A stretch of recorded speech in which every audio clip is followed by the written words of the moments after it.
Hi, and welcome to the Culinary Journey. Today's show, as you can see, is all about Oktoberfest, the largest festival, fall festival. I think it's the largest festival around the world of any. Pretty sure. I think when I researched it last year, discovered that. Today's show is sponsored by Macadoodles, our beer, wine, and spirits superstore. And Drew is from Macadoodles. He's the beer expert. Yeah, I wouldn't go as far as expert, but yeah, I'm the beer guy. Everybody says that. Well, they do call you beer guy. So how did you end up doing beer? I literally just fell into it. I started working at Macadoodles right at the beginning of the lockdown for COVID, and worked at the registers for a good 6 months, and then they asked me if I wanted to move on to do something different, and fell into beer and kind of grown attached to it. I've gotten to where I'm pretty knowledgeable, more knowledgeable than I ever would have been beforehand anyway. Kind of thrown Well, you've got a lot of knowledgeable people. I mean, Leslie's been there 20 years. Yep. She's been on with wine. And Tony, who bourbon but doesn't drink. And That's what I tell people. I'm not a big drinker either, but I know my beers because when I choose one, it's got to be a good one. Or Roger. I mean, I think, does anybody there drink? I'm sure I think a few. some of our employees for sure do. Probably. Anyway, I have a couple different recipes, and instead of doing bratwurst this year, I am doing a pork tenderloin that is marinated in a bourbon barrel aged ale. Yep. And but we're going to start with the appetizer. So the first thing I did is a sausage wrapped in crescent rolls. So, and it needs to be a pre-cooked sausage that you're going to use. And I'm not sure how you pronounce that, Adels or Adels. We have a picture of it. I was going to say, I'm not sure. I'm not either. I don't recognize the brand offhand anyway. Yeah, well, it is one of the pre-cooked, and that's what I was looking for. You know, when I found the recipe, that's what they said. Make sure it's pre-cooked because you're not going to cook them and then wrap them. Gotcha. You know, and these are going to be done in an oven. So what you do is you take your crescent roll and you spread it out. Use a rolling pin just to make it a little bit larger. Thinner. And then you're going to cut it, and you're going to put a sausage on each one, roll it up, and I had little twist ends because you want to get the whole thing in there. Yeah. But I did cut them off once I cut it for serving. Okay. So, and then you roll them up and put an egg wash on, and then they go in the oven. What I did, I actually rolled these yesterday, and then I put them in the refrigerator covered with foil, and thought, well, I didn't want to make them too early because I wanted them to be somewhat warm here, since I don't have a kitchen here. So I left them in the refrigerator, took them out this morning, and I actually did these in the toaster oven. Oh, nice. I did not want to use my big oven for just 4 little sausages. Yeah. This is a chicken and apple, which I thought would go well with the flavors of pork and A little sweet with the apple. yes. And then I have 2 dipping sauces to go with them. One is a sage pesto. Sage, of course, from my garden. Oh, very nice. Actually, everything except the oil is from my garden. Well, the oil and the cheese are not from my garden, or the nuts. So the sage is from my garden. And I have a mustard. So the beers. The beers. Yeah. So we have a Sam Adams Oktoberfest. We also have the Eyinger, what does it say? Let me get it straight when I say it right. The Oktoberfest Marzen. It's an authentic Bavarian festival lager. So this one is probably one of my best sellers in like, as far as like good Oktoberfest beers. They're Macadoodles. They've got that one. Unfortunately, only comes in the bomber bottle, but a lot of their other beers come in like a nice 4-pack. But as far as best sales, this is probably one of my biggest sellers. This one and Yingling, but I think we were almost completely out of it by the time she came asking me for beers. So, but, I am a big Sam Adams fan. Oh yeah, it's all my stepfather drinks. So I saw the Jack O, and I went, Ooh, but that's more of a pumpkin Yeah, flavor. definitely a pumpkin. You know, because there are so many craft beers now. Oh, man. I couldn't believe how many they different change every week. Oktoberfest beer. They were piled up all over the place. They had a whole display that's just fall and Oktoberfest mostly, so. Yeah. Well, you know, it's great for this time of year. Oh, yeah. It's perfect. You know, and I don't know what the differences are between these two beers as far as flavor goes. I want to say that the Sam Adams is more of a modern style, whereas that one is an actual Marzen. But I'm not 100% sure. I do believe that one is a Marzen, whereas you get into things like Paulaner and like the more traditional German style or German purity law stuff, they tend to have a very robust flavor, whereas a lot of these are a little more accessible to people who wouldn't necessarily be into like a good Oktoberfest. You know? And I love the bottle cap for this. That is just too cool. It's got the brewery on the top of it. It does. And I don't know if they can get that, but there it is. I just thought it was so cute. No, absolutely. So interesting. We can do comparisons with these. But, you know, the recipe, I was looking for pairings of beer and foods. And the one that they showed, there were Oktoberfest and Marzens. And I've never had a Marzen. Have you not? I have not. The only thing I've had German is Warsteiner. Oh, okay. And was it the Dunkel or the Pilsner, the white one or the brown one? You remember? Both. I've had both. Oh, okay, yeah. Yeah.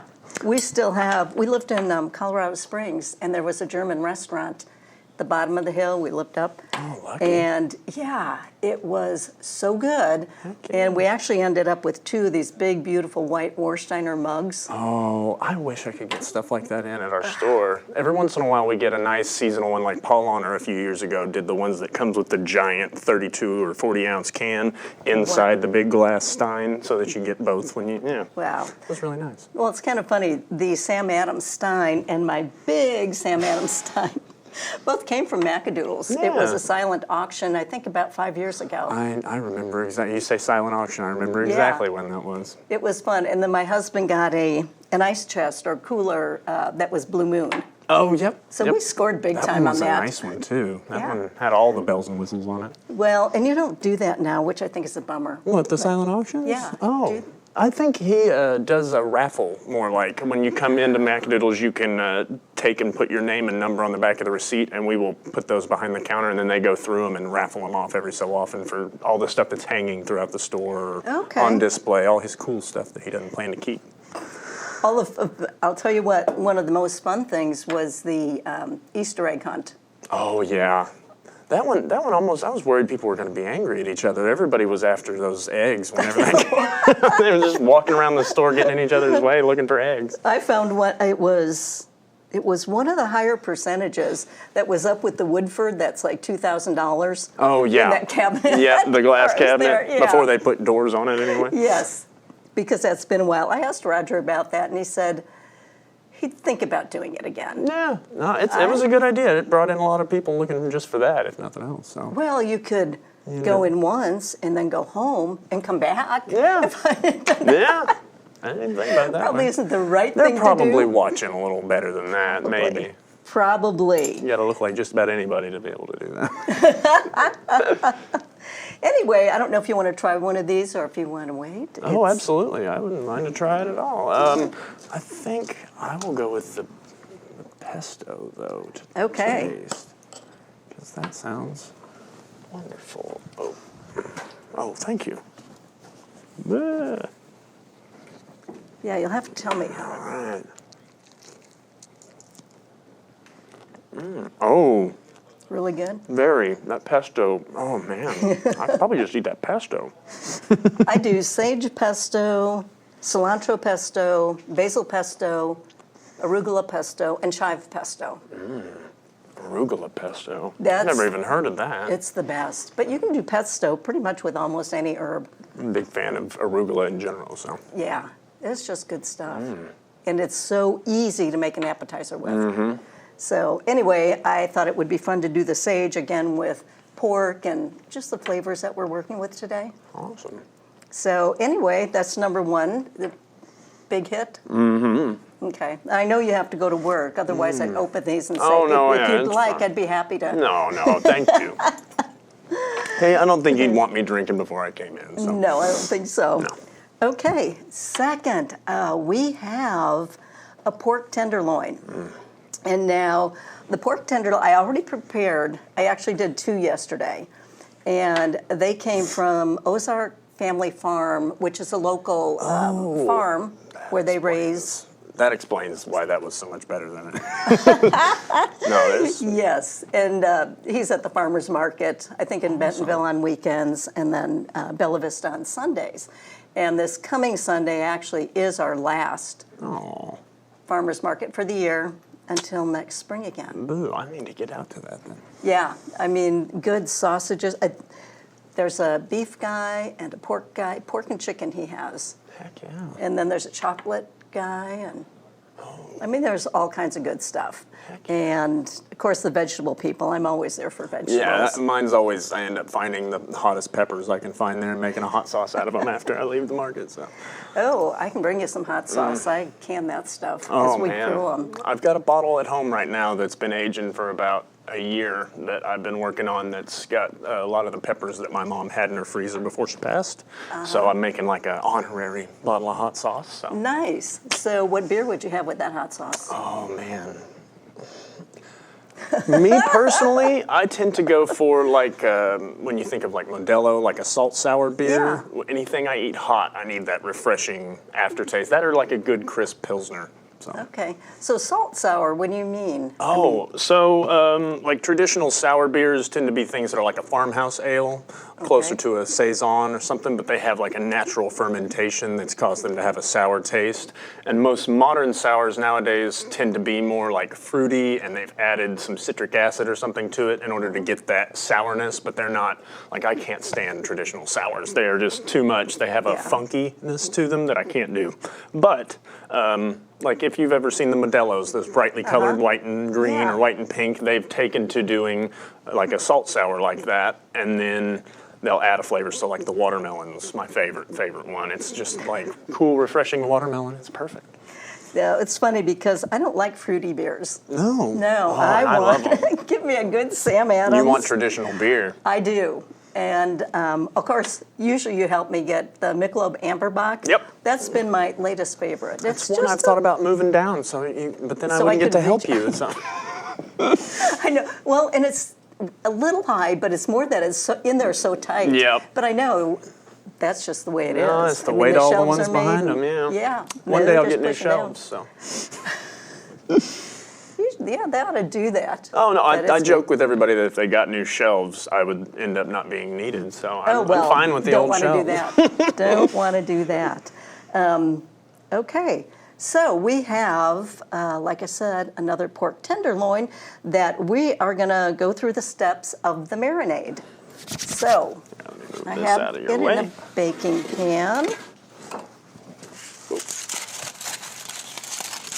And I know you did taste that. Yeah, a I was little gonna bit say, earlier. Okay, we can just dump flop this. it on over there. Yeah.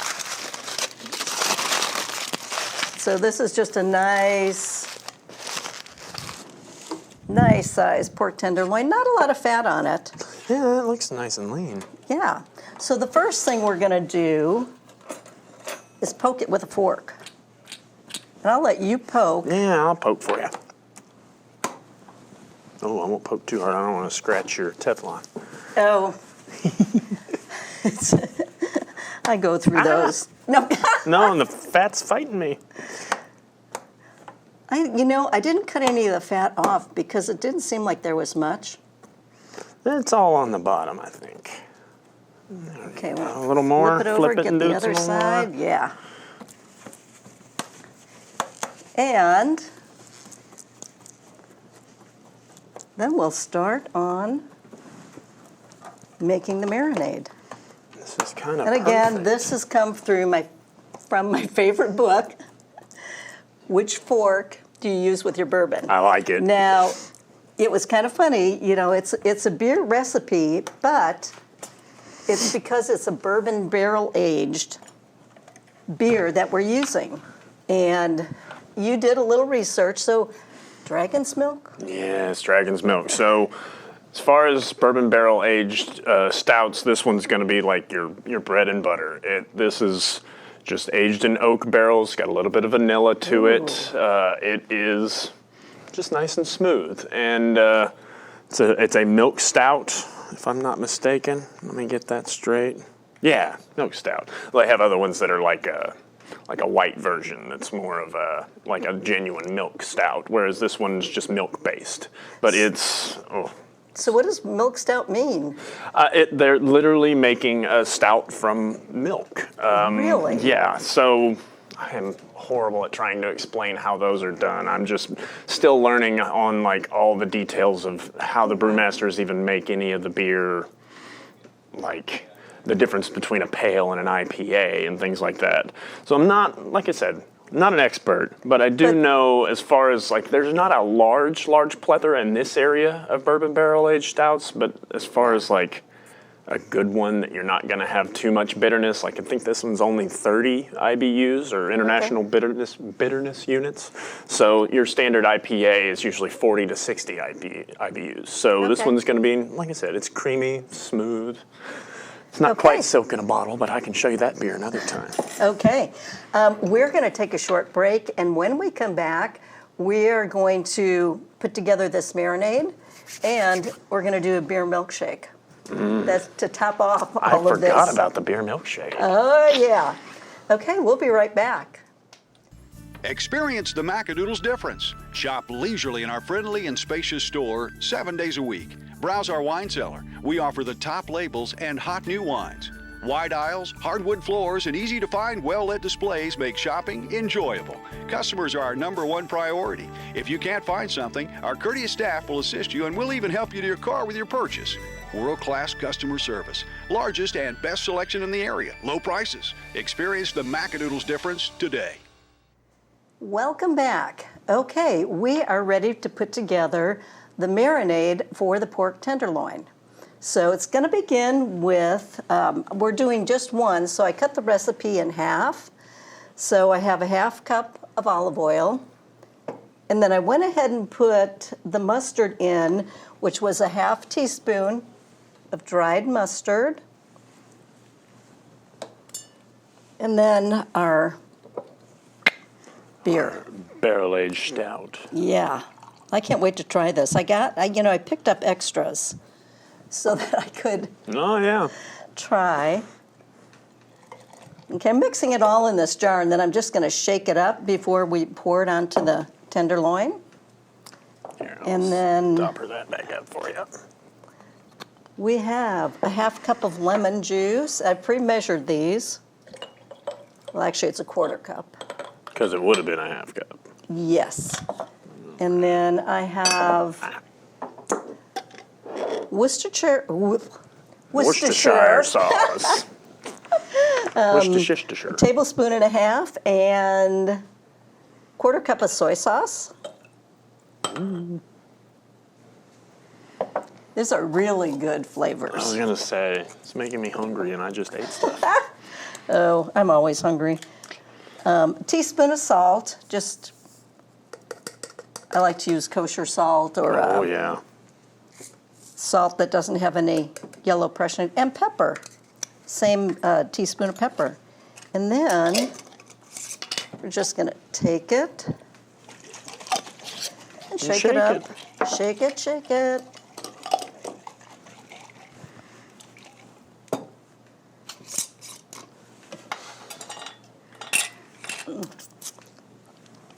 And we're going to pour it.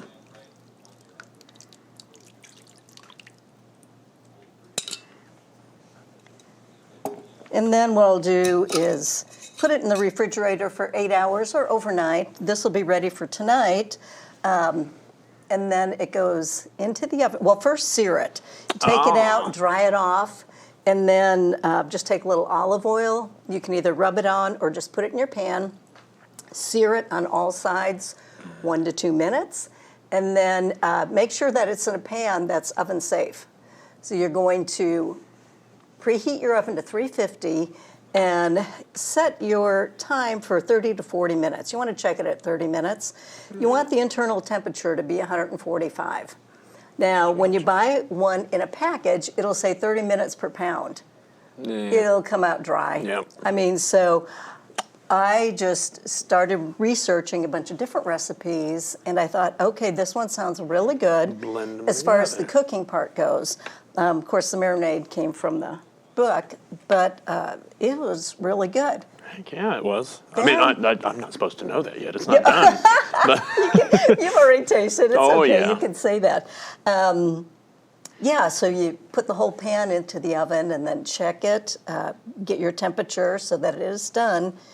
And while that's happening, you take your marinade, put it on the stovetop, and reduce it. Down Boil it into the off. gravy. And that's where the sauce that's in that other ball jar, the sauces came from. oh, that's still warm too. So it just, yes, Mm-hmm. serve it over. So, and this, I think, came out not too dry. I mean, that's the No, biggest issue. Definitely, the cooking piece I had pork. earlier was definitely not dry. I thought it Came was out pretty really good. juicy. Yeah.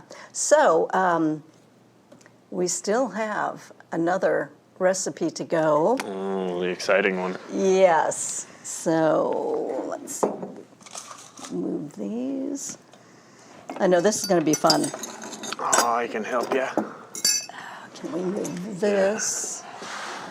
Oh, we can just move that to the end and slide this There over. we go. Okay.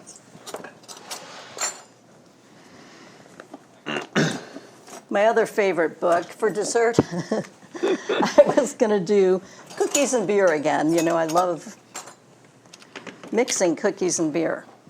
But I was going through the book, and Oh, that is the name of the book, isn't it? it is. I found this great recipe for a beer milkshake. So, which I'm going to have to get on our website. I don't know if you can see, but it's from Cookies and Beer. And I got this little cookbook in Kansas City when I was still living there. They would do ladies' night out at the Ace Hardware, the neighborhood store, and they would have all of these different people, and that's where it was. So, yeah. of course, I had to buy it. Oh, absolutely. You know, you can't get it. Why wouldn't you want to read a book that's called Well- Cookies and Beer? Like they said, move over, milk. It's time for beer with cookies. No joke. So we are going to start with, well, first you have to make your beer syrup. Okay. And I have the beer syrup, okay. Is that Yes, one- all of our ingredients. This is chocolate syrup. The other one is the beer Oh, syrup. that's not on there all the way. I don't want to Okay. drop it. And then milk and ice cream. So, to make the beer syrup, you take a full bottle of the porter, and you got to be really careful with this. You put it in the pan, and it starts getting warm, and it just foams up. Yep. So you better stand there and control. Yes. Gotcha. Stir, stir, stir. Gotcha. So you're going to let it boil down, and then add your sugar in the raw or turbinado sugar, and you use a half cup, which is a lot. Yeah, that's a lot of sugar. You know, and you only need. I mean, you are making syrup, though, so. Yes, right. Which syrup has a lot of sugar? Yeah. I mean, let's face it. And you're only going to need 2 ounces of the beer syrup, so you're going to bring this down to 4 ounces, or Reduce it down. reduce it down, and then you got your beer syrup. It's It smells exactly like the porter. That's awesome. yeah. However, once you start heating, alcohol it evaporates. Yeah, so so it's- all you have left is flavor. Hey. Okay, so we're going to start, and I actually splurged for real vanilla ice cream. And this is Tillamook. I don't know if everybody... Oh, yeah. Yeah, it's, I know exactly they what that is. also do pure butter without any additives or funny stuff in I have it. to check that out. Yeah, Sounds good. I'm a butterhead. you and my I husband. can't eat enough butter. My dad was a big butterhead. But he was originally from Wisconsin, so That'll do it. yeah. Okay, I did keep. You can tell this is real I ice was cream going to say, because look how hard should it have had is. it out earlier, I think. Well, Here, do you I need think another? Is there another spoon? Here, There I you got go. a fork. Get that in there. This is going to be good. Oh, yeah. I had forgotten about it before the shooting, so I'm excited for ice cream. I know, especially early in the morning. Well, it's You not want that me to- early now. I got a little bit more angle. Yeah. on it. Come on, I packed it get in there out of pretty Yeah, good. you did. There. Scrape me off there. Okay, you can lick the spoon if you like. I'm gonna. Okay. Half cup of whole milk. And again, you know, I never buy whole cream. milk, so had to get whole milk. Yeah, at least they sell it in those little tiny short ones now.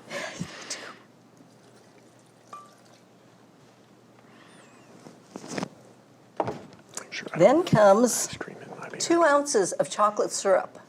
And I think this has like chocolate and coffee notes. Let me say it's roasted coffee notes and graham cracker sweetness is what it says on the bottle. Get that in there.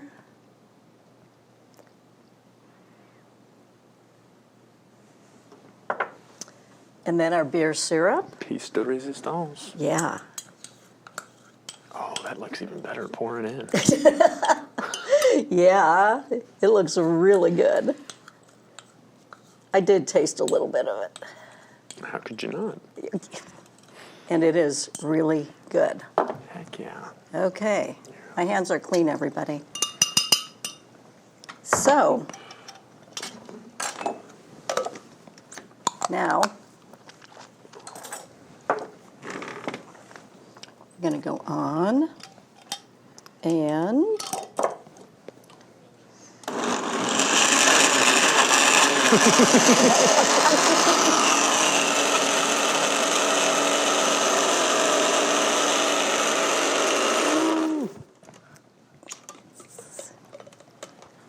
you know, I always forget something, but get that. Make sure it's down all the way. Gives it that sense of realism. We all always forget something. I know. Last time it was the how I get my jars out of the canner. Oh, no. Yeah.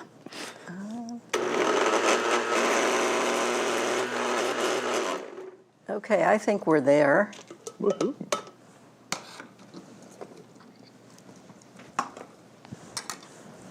Yeah. Oh, and it's drinkable ice cream. You say, I'll wait for you. You wanted to do it too? Okay. You don't Yeah, have to. because I haven't tried it, and I haven't had real ice cream in, well, I don't even know how long.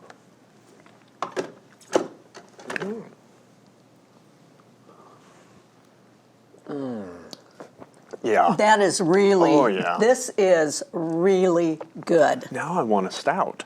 Yeah, I know. Or like a dark Have beer. a- I know it's not a have a- stout, but that makes me want, like, that would go perfect with something heavy and dark beer. Yeah. Oh. What would be your favorite one? What would you choose? There's a Boulevard brand stout that's seasonal that's out right now. That's more s'mores. Big 16-ounce can of. Oh, they're so good. Really good? They're so good on their own, so it would be even better. With Oh yeah. little, well, that would make a perfect dessert. Yeah. Oh yeah. You know, nice. It's already little flavored up milkshake. for you. No, it's perfect. Oh, That is fantastic. Thank you so much. well, you're welcome. And I think this is just a fun few ideas. There are so many foods I was gonna for this say. time of year. You know, you could put barbecue sauce on the pork, make a little sandwich out of it. You could do a sauerkraut salad. It's been a long time since I've enjoyed sauerkraut. I think I was a little kid the last time. Well, and I understand that, but I do ferment my own, and Oh, really? it doesn't taste like what you get in the I was store. gonna say, I imagine it's probably better. It's much better. It doesn't have that sour, that real bitterness. That bite, yeah. Yeah, it is really good. So to rinse it off and mix in apple cider vinegar and a few other brown sugar, and Yeah. Oh, see. I know okay. I should have brought that with me. Next time. Yeah. Well, I know people think bratwurst, sauerkraut. Yeah, for sure. But sauerkraut goes with so much more. You know, pretty much any sausage. And You're gonna get me all cultured up on food, aren't you? well, if you're doing beer on me, so Hey, there you go. I think that's fair. Oh, golly.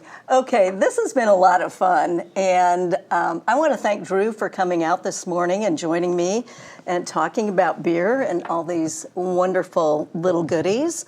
And the other thing is, I do want to mention that BBC TV has an updated website. Very easy to use. You just do bbctv.org. And when it comes up, on the top is programming, history, volunteering, and donate, of course. We're nonprofit.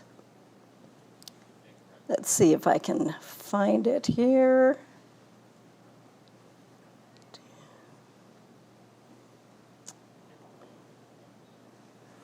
Okay.